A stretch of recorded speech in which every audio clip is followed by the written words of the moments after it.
شروع اللہ کے نام سے۔ ناظرین کرام سلام علیکم۔ میں علی قمبر کاظمی رسول پور دہلوڑی میرٹھ سے آپ کے لیے لایا ہوں وہم اور اندھ کے خلاف ایک تحریک، ایک مشن۔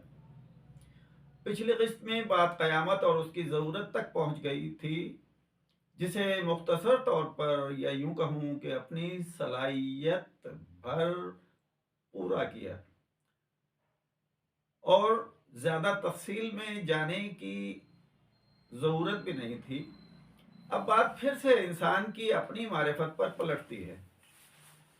جسے آسان زبان میں پیش کیا جا رہا ہے تاکہ ہمارے نوجوان بھی اس گفتگو کو بخوبی سمجھ لیں۔ اس کائنات یونیورس میں اللہ نے جتنی بھی مخلوقات یعنی جتنے بھی جانداروں کو پیدا کیا ہے، ان سب میں فقط انسان ہی وہ وجود ہے جو اپنی پرسنالٹی اور شخصیت کو بدل سکتا ہے، چاہے تو خود کو بلند کر لے یا خود کو ذلیل و خوار کر لے، چاہے تو یقین اور مضبوط ارادے سے اپنے نفس اور اس میں پیدا ہونے والے خبیث خواہشات پر کنٹرول کر لے، اور نہ چاہے تو وہم، خوف اور اندھوشواس کو پیروں کی زنجیر بنا لے۔ اس طرح صرف انسان کی ذات ہے جو اپنی شخصیت کو علم و معرفت کے ذریعے سمجھتا ہے اور اپنی خلقت کے رازوں کو جاننے کی کوشش کرتا ہے، یا پھر خود سے غافل ہو کر اپنے آپ کو حیوانی سطح پر لے آتا ہے،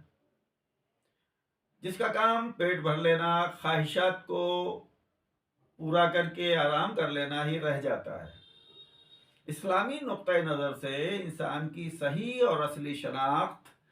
اللہ سے اس کے رابطے اور تعلق کے پیش نظر ہے۔ انسان کو یہ وجود اللہ نے عطا کیا ہے، اس کو لمحے بھر کے لیے بھی اللہ سے الگ کرنا یا رکھنا یا اس کو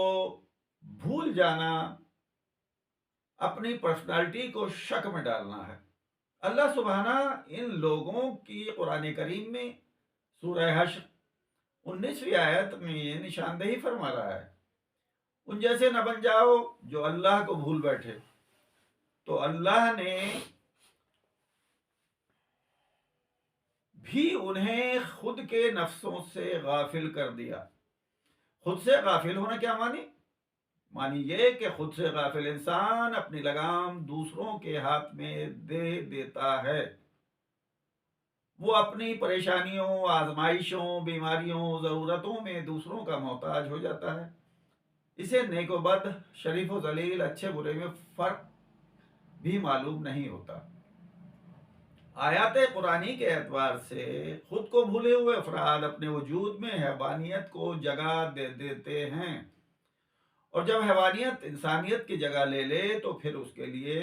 اللہ، رسول، دین، شریعت مذاق اور تفریح کا ذریعہ ہو کر رہ جاتے ہیں۔ ایسے وحشی نما انسان کے لیے ایک ذرا سی پریشانی بڑی بےتابی لے کر آتی ہے،